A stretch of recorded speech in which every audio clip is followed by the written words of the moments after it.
Corria o ano de 1532. A civilização inca estava no seu auge.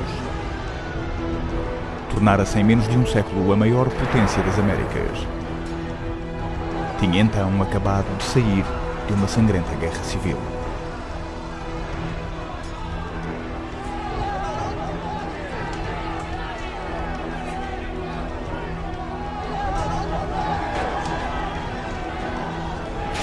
Emergira um novo líder. O seu nome era Atahualpa. Cumprindo a tradição dos seus antepassados, Atahualpa bebe do crânio do seu oponente. Um crânio ornado de ouro. O crânio do seu irmão.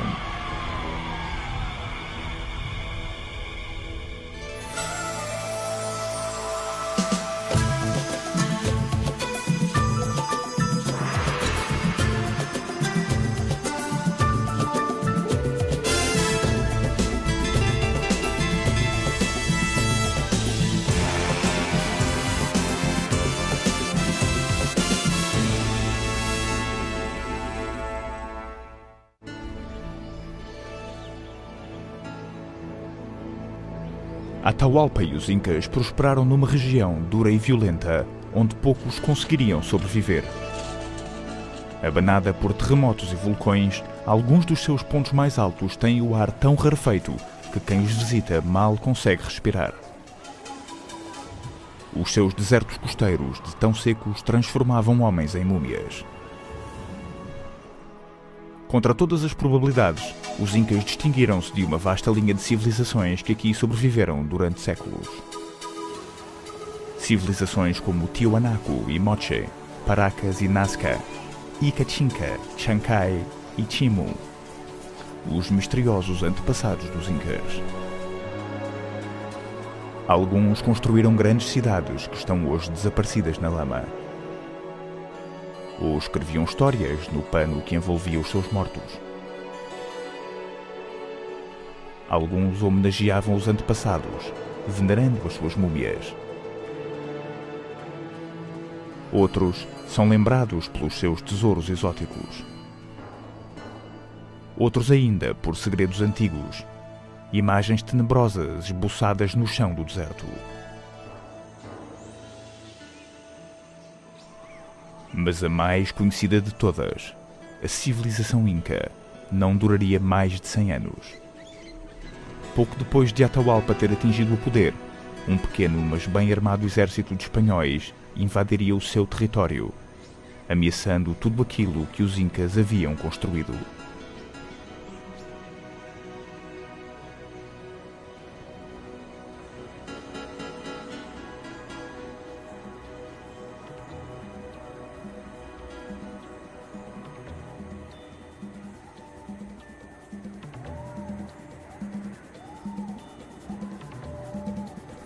O mais poderoso Império das Américas julgava-se invencível.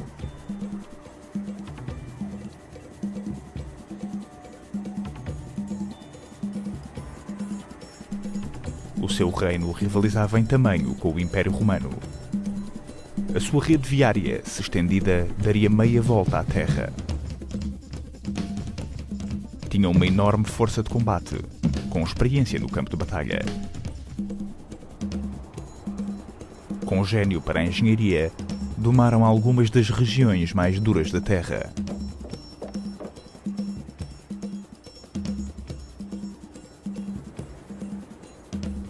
Os seus mensageiros conseguiam percorrer 400 km por dia, por vezes carregando peixe desde o nível do mar até para além dos 3.600 metros de altitude.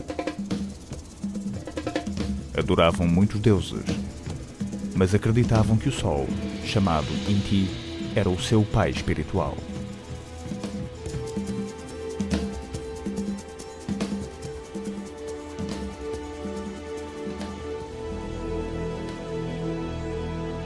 Muitas das suas mais gloriosas criações existem ainda hoje.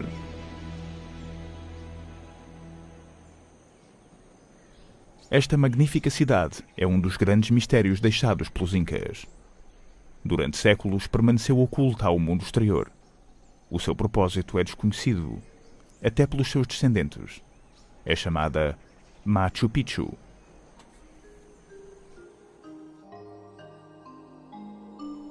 Em 1911, Hiram Bingham, um explorador americano, liderou uma expedição ao Peru, em busca do lendário forte perdido dos Incas, Vilcabamba. Após semanas de frustração, Bingham seguiu uma pista ao longo de um caminho sinuoso que conduzia ao cume das montanhas. Em breve, a sua luta seria recompensada. Encontrei-me subitamente confrontado com as paredes de umas ruínas de umas casas construídas com o melhor da alvenaria inca. Foi difícil vê-las, pois estavam parcialmente cobertas pelo passar dos séculos. Parecia um sonho inacreditável.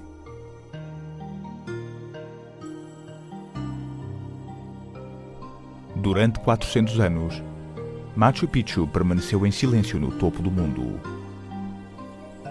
Agora, o último grande santuário dos Incas estava revelado.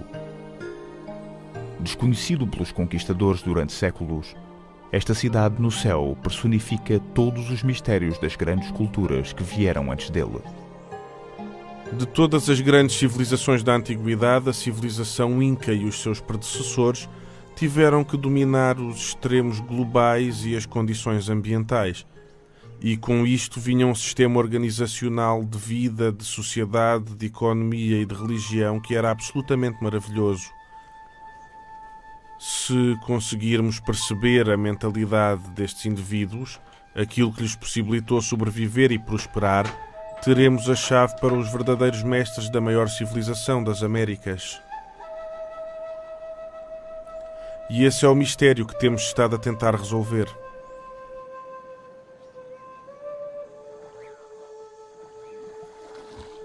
Os Incas e os seus antepassados prosperaram por se conseguirem adaptar a um ambiente implacável. Os seus corpos evoluíram, desenvolvendo pulmões maiores e pernas mais pequenas e poderosas, possibilitando a subida dos terrenos montanhosos. Domesticaram animais como o lama e a alpaca, que lhes forneciam carne e lã para roupas quentes.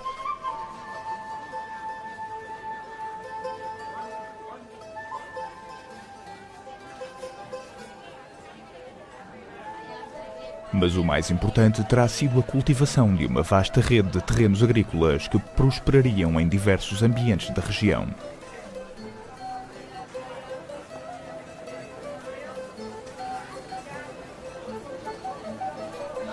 A colheita mais valiosa era o milho, mas os Incas cultivavam também tomates e amendoins, e mais de 200 tipos de batata. Cultivavam plantas de coca, mascavam as suas folhas para acalmar a fome e a fadiga.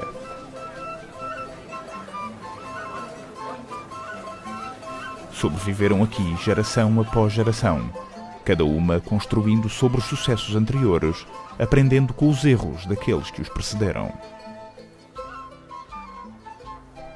À medida que a população crescia, foram reestruturando a paisagem para satisfazer as suas necessidades. Alinharam os rios, abriram canais e esculpiram milhões de hectares de montanhas, criando socalcos de cultivo que, tal como escadas para o céu, impressionaram os espanhóis, que deram à cordilheira o nome que davam aos socalcos, Andines, ou Andes. E ainda que os Incas colham os louros desta transformação da paisagem, muito do trabalho foi levado a cabo pelos seus antepassados. E quando os espanhóis chegaram, atribuíram tudo aos Incas, não prestaram muita atenção às muitas civilizações, às muitas tribos, aos muitos grupos que os Incas incorporaram. Só na viragem do século é que os arqueólogos começaram a descobrir que existiam ruínas maravilhosas que antecediam os Incas em milhares de anos, e que os Incas foram simplesmente o culminar político de 10.000 anos de adaptação às altas montanhas, às selvas e aos desertos.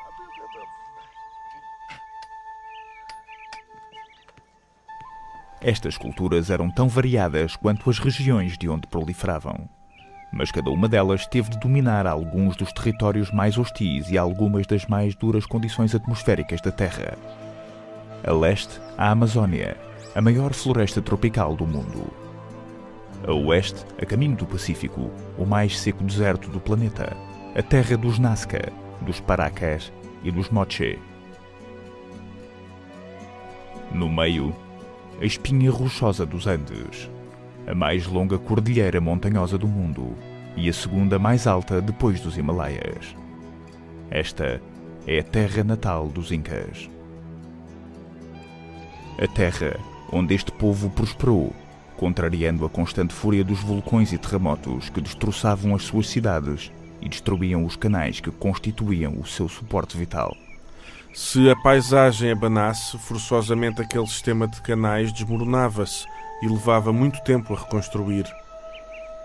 Era um mundo completamente diferente. Um mundo de grandes altitudes, de falta de oxigênio, de poucas chuvas, de terremotos e desastres naturais. Era um mundo que estava vivo.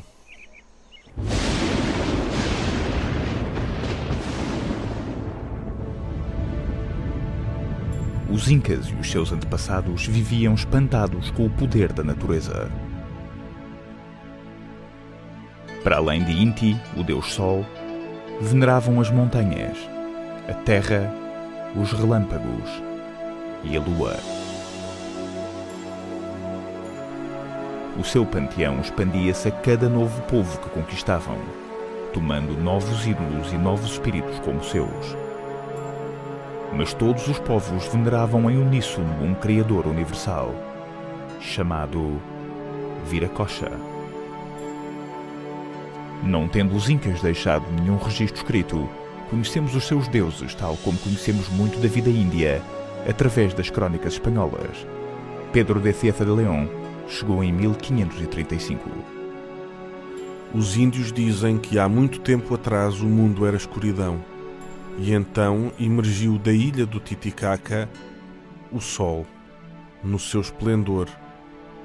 Por ele todos rejubilaram, e apareceu um homem de grande estatura que tinha enormes poderes. Chamaram-lhe o Pai do Sol.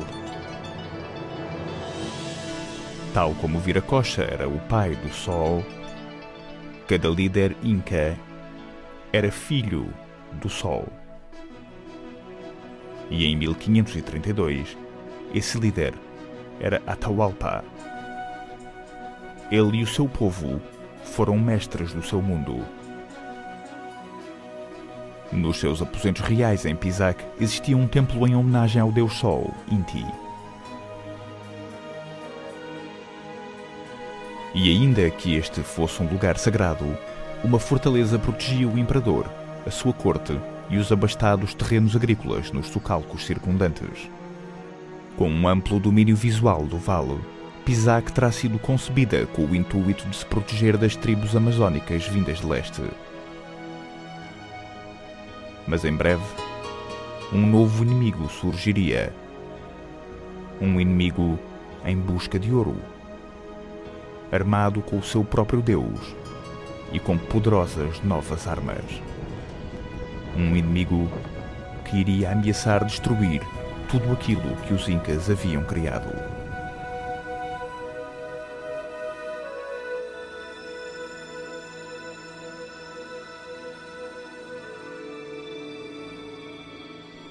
Os imperadores Incas viviam uma vida de extraordinária opulência. Atahualpa tinha muitas esposas e escolhia as mulheres incas mais belas para servirem todas as suas necessidades. O seu corpo sagrado era vestido com as mais requintadas roupas, usadas apenas uma vez e depois cerimonialmente queimadas. Governava com autoridade absoluta. No mais sumptuoso festival do Império, era venerado como um deus na terra.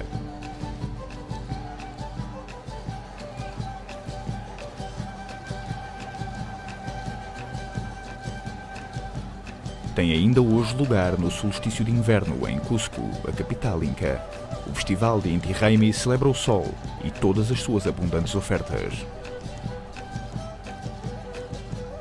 Os espanhóis proibiram este festival, mas foi reavivado no início deste século. Tal como muitas tradições incas, o Inti Raymi homenageia os antepassados, crentes num deus, no seu imperador e no trabalho árduo. Neste sistema de fé, os antepassados de cada um eram reconhecidos como sendo extremamente importantes. O nosso avô, o nosso bisavô eram quem estabelecia a nossa posição nesta sociedade. E por serem tão importantes, estas pessoas empenhavam-se naquilo a que nós chamamos a veneração ancestral, a adoração dos antepassados. Uma grande parte desse empenho era certificar que o corpo ancestral permanecia intacto. Para cumprir esta tarefa, a mumificação dos corpos tornou-se muito, muito importante. O imperador morto era embalsamado, mantido no seu palácio, mas num estado de quase vida. A múmia era trazida e sentada ao pé das múmias dos seus antepassados, em todas as ocasiões importantes. Se os incas queriam travar uma guerra, teriam de consultar os falecidos para terem a certeza de que tinham a sua bênção. Esta corte dos mortos dos incas chamava-se Panaca. Mas a mumificação nesta região antecede os incas em perto de 5.000 anos. Nos áridos desertos da costa peruana, os corpos resistem à decomposição de uma forma natural. Centenas de cemitérios mancham a paisagem. Hoje em dia, estes vestígios revelam-nos muito acerca do passado. Este corpo deve ter cerca de 1000 anos. Ou é um jovem adulto ou uma mulher, por causa do tamanho da trouxa. Comparando com os outros corpos, o invólucro é muito simples e isso dá provavelmente uma sugestão da sua posição na sociedade. Olhando para os ossos dos pés, pensei que fosse uma jovem adulta. A pele está em bom estado. Em várias zonas como esta, os músculos desapareceram quase completamente. Agora estou a remover o segundo invólucro, na área onde devemos encontrar a cara, mas...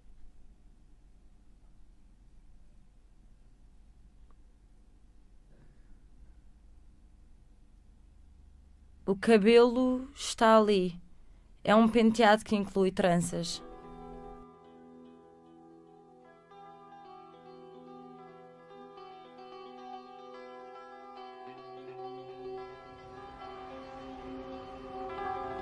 Os ecos dos antepassados estão em todo o lado, preservados para sempre na violência das areias do deserto.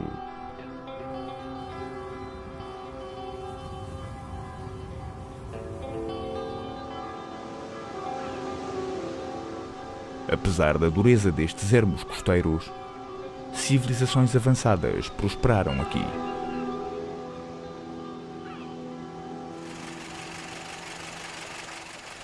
Em 1925, 2 arqueólogos viajaram até um posto avançado no sul do Peru, chamado Paracas, ou areia caindo como chuva.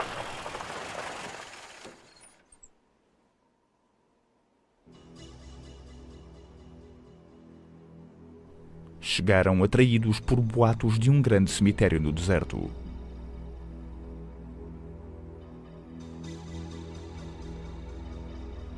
Um deles era peruano, Julio Tello, e o seu colega, Samuel Lothrop, era americano. É espantoso que tais culturas pudessem ter-se desenvolvido em paisagens tão dramáticas quanto estéreis. Mas havia um número cada vez maior de notáveis artefactos surgindo no mercado negro. E aqui, as provas eram ainda mais fortes.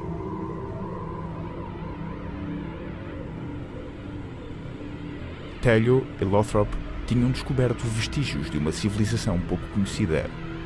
Os Paracas antecederam os Incas em 1500 anos. Das muitas maravilhas que aqui descobriram, a mais intrigante de todas terá sido a bizarra deformação dos crânios espalhados pelo deserto. Supuseram que placas de madeira seriam amarradas às cabeças dos recém-nascidos para produzir este grotesco alongamento.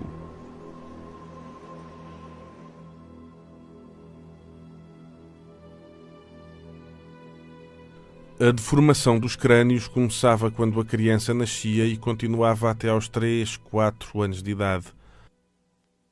Apenas uma pequena percentagem dos crânios era deformada, indicando que era praticado apenas entre a elite ou as classes mais altas.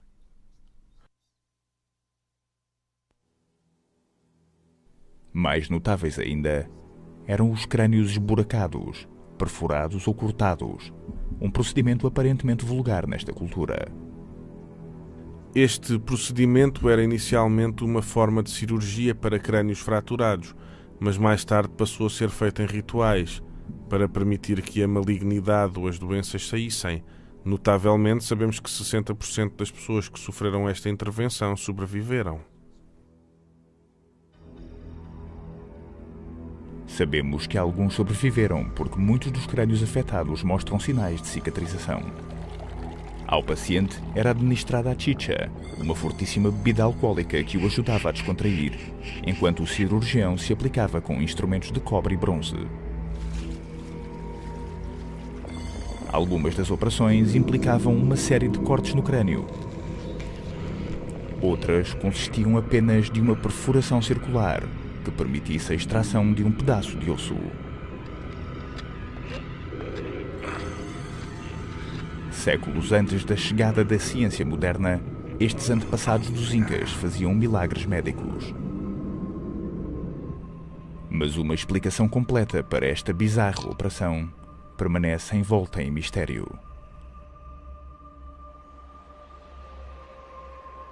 Talvez o maior enigma de todos os mistérios deixados pelos Incas e pelos seus poucos conhecidos antepassados seja o de um povo chamado os Nazca. Os Nazca prosperaram nos vales costeiros onde a água era escassa e onde os raios solares eram cruéis. Tal como os Incas, os Nazca adoravam os deuses da natureza, o sol, a lua e as estrelas.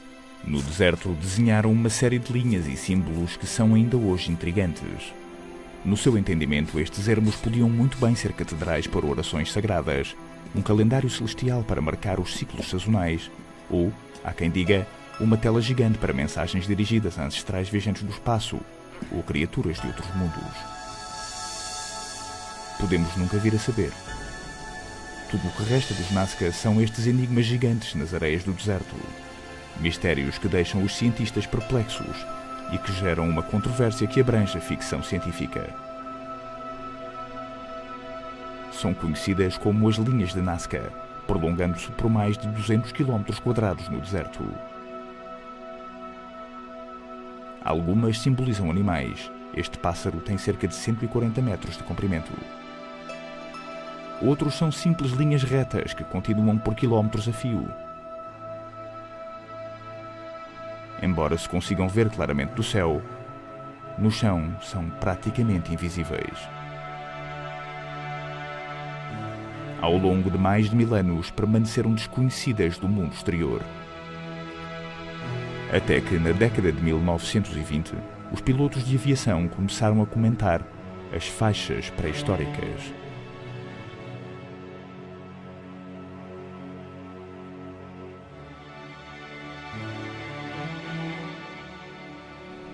Em pouco tempo, estavam formuladas tantas teorias quantas as linhas no chão do deserto. Eu tentei provar que este planeta foi visitado várias vezes por seres do espaço na antiguidade. Em 1968, o livro Chariots of the Gods, de Erich von Däniken, fomentou um grande debate científico. Na sua tese, os Nazca comunicavam com viajantes espaciais. Pela própria aterragem, alguma areia e pedras são afastadas, e fica uma única linha no chão. E depois de algumas horas ou alguns dias, eles recomeçam, talvez noutra direção, e fica outra linha, a linha da descolagem. Acredito que mais tarde, quando os extraterrestres partiam, os nativos iam até aquelas zonas e viam essas duas linhas, a linha de aterragem e a linha de descolagem, e sussurravam: os deuses do fogo vieram nestas linhas. Os académicos mais ortodoxos dispensaram o trabalho de von Däniken, favorecendo explicações mais palpáveis. Havia também uma mulher com as suas próprias teorias. Desde 1941, Maria Reika tem vindo a dedicar a sua vida à resolução dos mistérios gravados no chão do deserto. Comecei a andar só para ver o que estava lá. Andei por uma linha e subitamente dou por mim num conjunto de linhas. E segui um pouco mais em frente e encontrei caminhos enrolados que se revelaram como sendo a figura de uma aranha. E desde então eu fiquei imergida em toda esta vastidão e procurei por caminhos enrolados para ver se podiam ser figuras.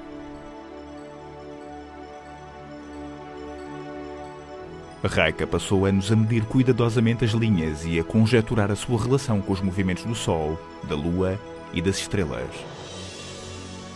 Concluiu que as linhas geométricas são um calendário astronómico gigantesco que dizia aos Nazca quando deviam plantar, irrigar e colher as suas culturas agrícolas.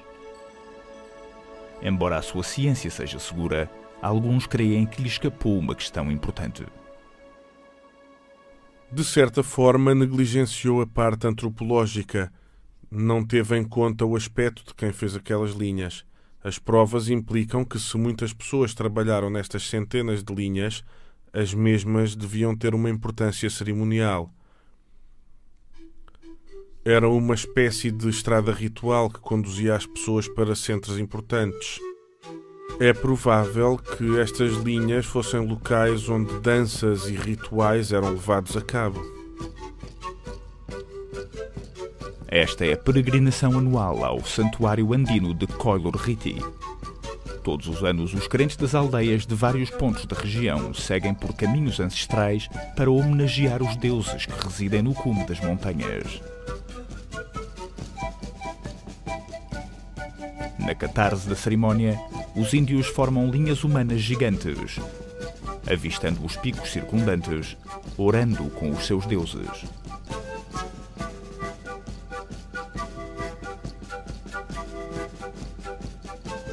Um dos rituais mais curiosos do festival é a cerimónia do transporte de um bloco de gelo vindo de um glaciar nas montanhas até ao ponto em que se reúnem os crentes, simbolizando as águas que trazem vida para as cidades secas do deserto em que viveram os Nazca.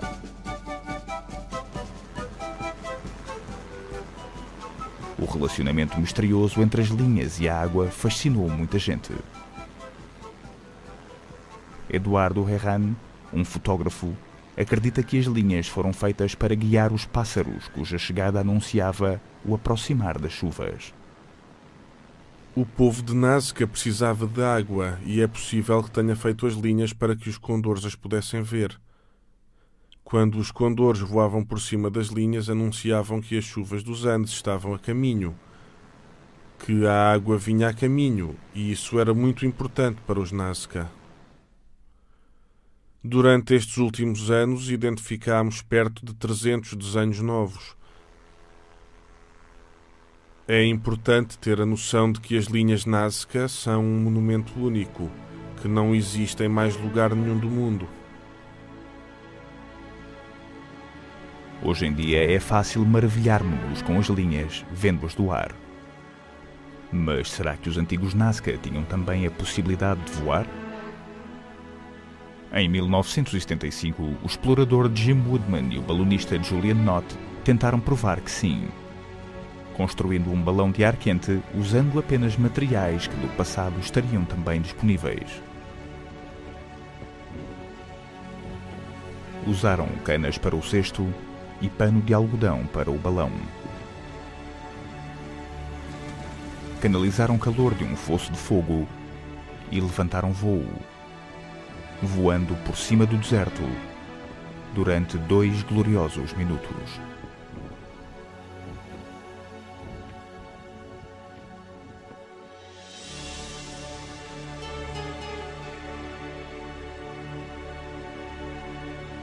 As linhas viveram mais de 1000 anos para além do povo que as criou.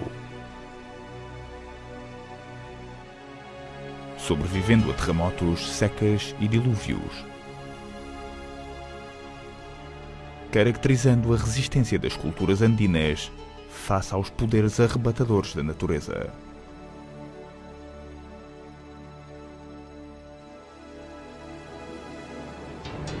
Mas um outro poder juntava forças no horizonte.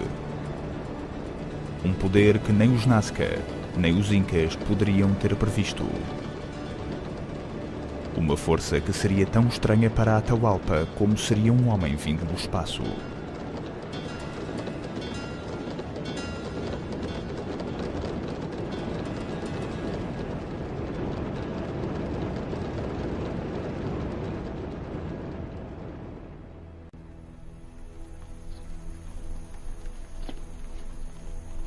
Em 1532, Francisco Pizarro e o seu pequeno grupo de conquistadores invadiram o Peru, em busca das cidades do ouro. Embora vastamente ultrapassados em número, tinham duas vantagens que se iriam mostrar formidáveis em batalha.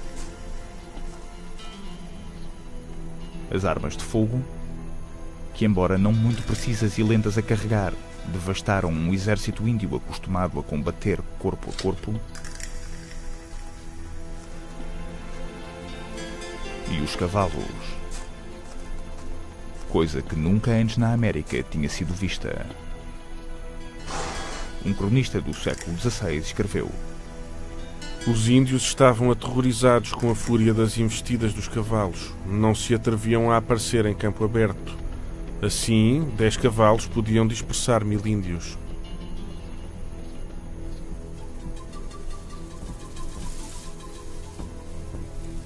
Para os Incas, os espanhóis deviam parecer criaturas vindas de outro planeta.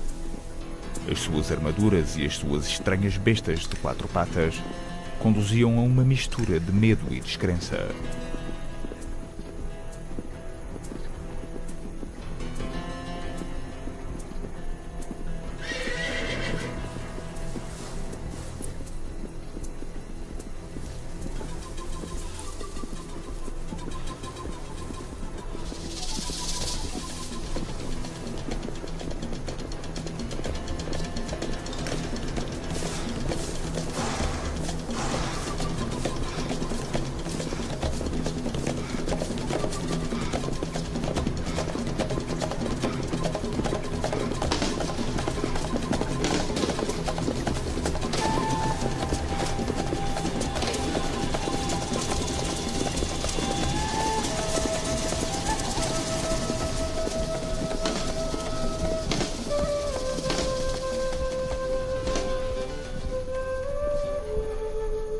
A 16 de novembro de 1532, Pizarro e os seus homens estariam frente a frente com Atahualpa.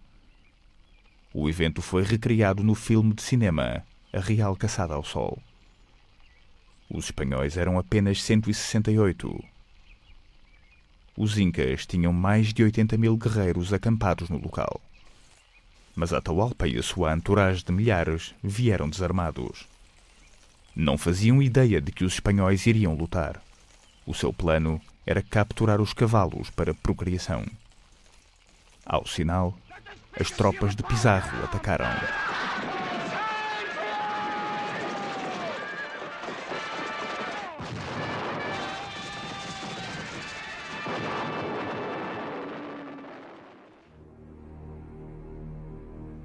No final do dia, 6.000 incas tinham morrido, sem que se contasse, no entanto, uma única baixa no lado espanhol. Atahualpa escapou com vida, mas Pizarro capturou-o.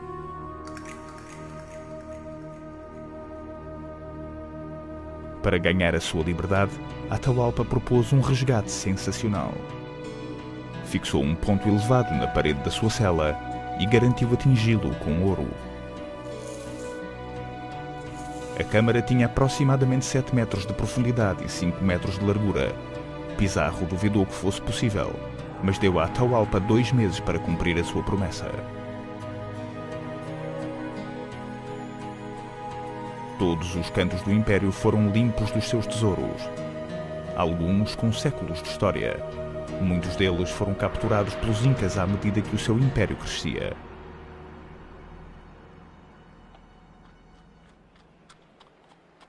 Muitas das peças primorosamente esculpidas foram criadas pelo povo Moche do norte do Peru. Os Moche floresceram na mesma altura em que os Nazca prosperaram no sul, atingindo o seu auge por volta do ano 500 depois de Cristo. Este era o Templo do Sol do povo Moche. Outrora a pirâmide mais alta das Américas, foi construída com mais de 140 milhões de tijolos de adobe. Acreditando que no seu interior existia um enorme tesouro, os espanhóis desviaram o rio Moche, destruindo com água aproximadamente 2/3 da imponente estrutura, revelando enormes riquezas. O reino Moche era pequeno se comparado com o Império Inca, mas era fabulosamente rico. As elites levavam uma vida de grandes cerimónias em que assistiam a sacrifícios humanos. O povo estava rigidamente organizado e trabalhava arduamente na construção do Estado. Irrigavam os campos férteis com um sistema de rega elaborado, colocando os vales costeiros entre os mais ricos vales do Peru.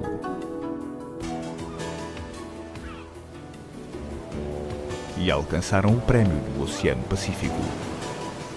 Os descendentes do povo Moche ainda hoje pescam da mesma forma que os seus antepassados, homens fortes em frágeis jangadas, atirando as suas redes para as águas.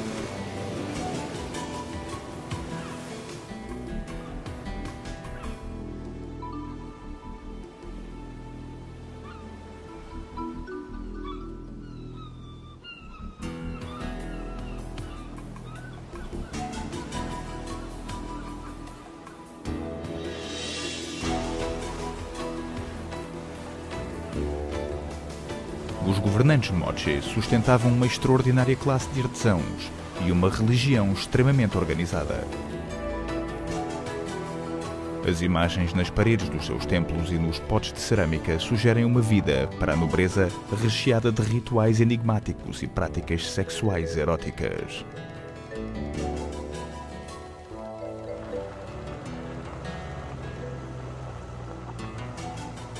Num local próximo da cidade de Trujillo, uma série de frisos em adobe dão uma perspectiva arrepiante da vida do povo Moche. Chamam-lhe El Brujo. O povo local conhecia há muito a existência de El Brujo e durante anos procurou aí artefactos que posteriormente vendia no mercado negro. Um desses homens foi Arturo Carrera, que descobriu os frisos em 1983.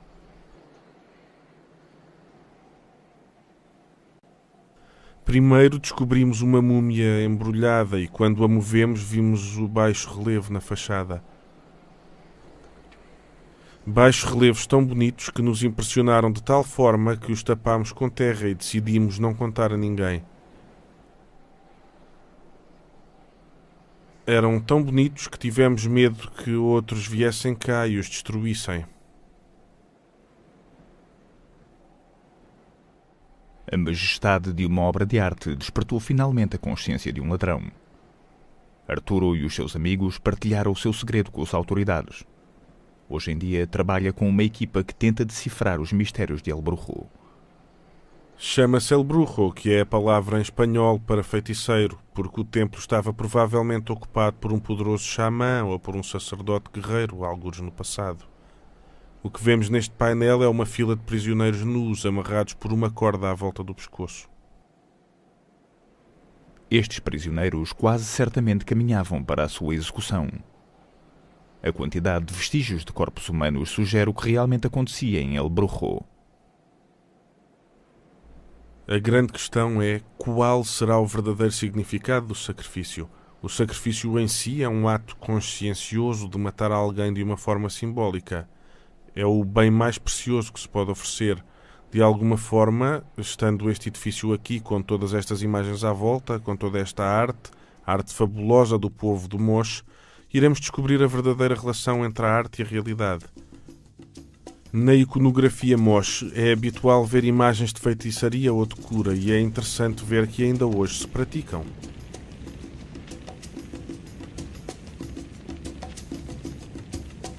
A arte ancestral já não é praticada por sacerdotes guerreiros.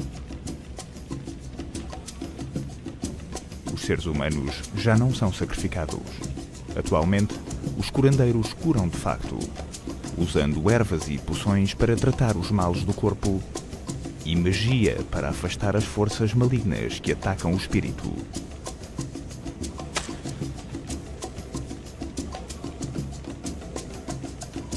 Eu não curo apenas as doenças dos deuses, curo também as que vêm por meios malévolos. Por exemplo, por maus ares, epilepsia, perturbações mentais, todas essas coisas.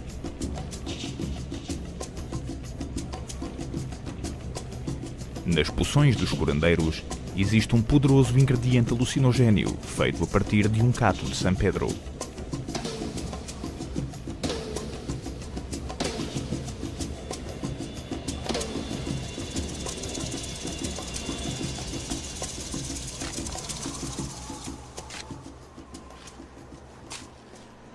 Mas há uma outra tradição antiga, altamente destrutiva, que ainda aqui sobrevive. Os huaqueros, assaltantes de criptas que vendem as relíquias dos seus antepassados no mercado negro.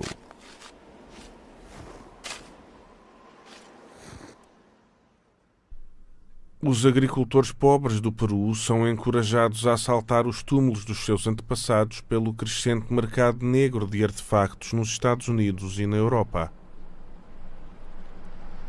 Em outubro de 1987, fui chamado pela polícia para os ajudar a identificar alguns artefactos recuperados recentemente. Mas mal cheguei, mostraram-me um tesouro impressionante. Entre eles estava uma impressionante cabeça de ouro com olhos de prata e lápis lazuli.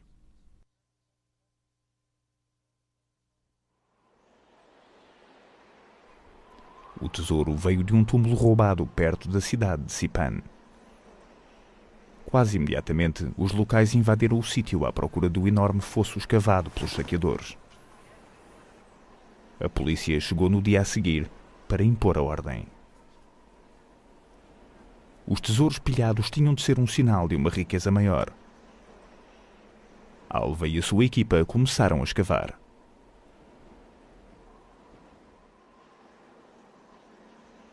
Após vários dias em que vasculharam entulho, centraram-se numa área de 10 metros perto do cume.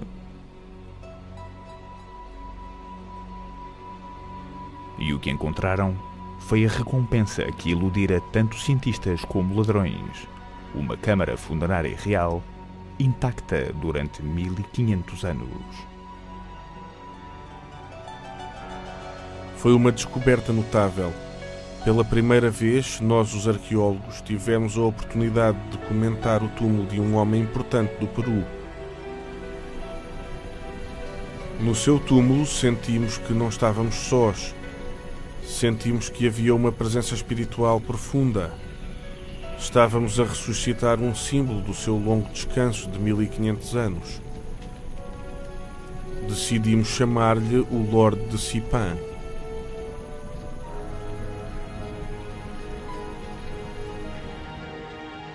O homem tinha cerca de 35 anos, talvez 1,70 m de altura.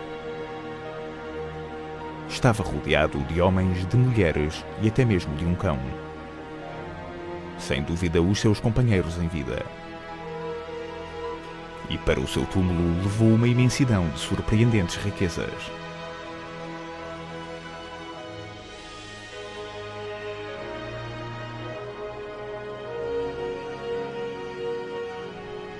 No seu crânio e no seu rosto foram colocadas camadas de ornamentos em ouro, prata e cobre.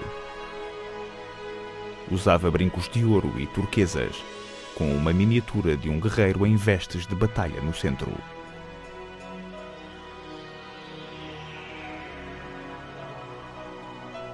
Após as escavações, o túmulo do Lorde de Saipan foi considerado o mais rico das Américas. Para Alva e os seus colegas, foi a descoberta de uma vida. Lembro-me de que quando tinha 15 anos tirei a minha primeira fotografia deste local, apesar de viver muito longe. E vim aqui sem pensar naquilo que o destino tinha reservado para mim.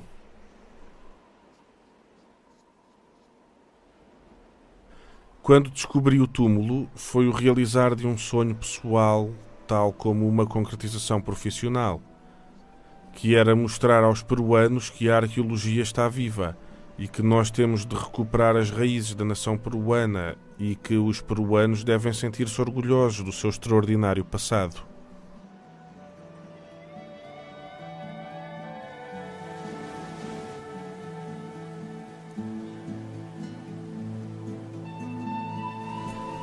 reino Moche viu chegar o seu fim entre os anos 650 e 800 depois de Cristo.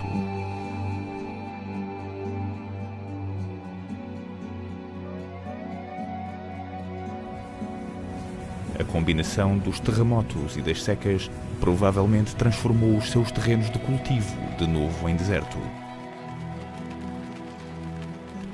Mais uma cultura na longa linha de grandes civilizações andinas, finalmente derrotada pelas forças da natureza.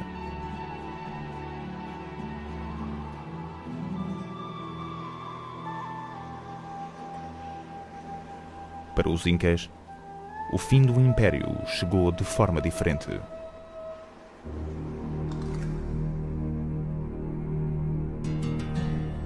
Ao longo de vários meses, o resgate de Atahualpa foi levado para a sua cela, juntando camadas de ouro que cada vez mais se aproximavam da linha na parede. No entanto, cumprido o objetivo, Atahualpa foi condenado à morte, afirmando que lhe seria negada a reencarnação caso fosse queimado na fogueira.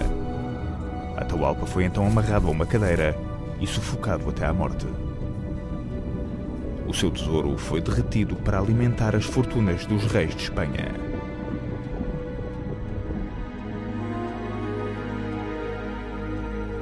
Embora o seu império tenha sido derrotado, as múmias reais incas continuaram a ser veneradas em segredo. Mas estes poderosos símbolos da tradição inca constituíam uma ameaça para a Igreja Católica que tentava converter as massas ao cristianismo. Finalmente, as múmias foram enviadas para Lima, para um enterro cristão, pondo termo aos rituais pagãos.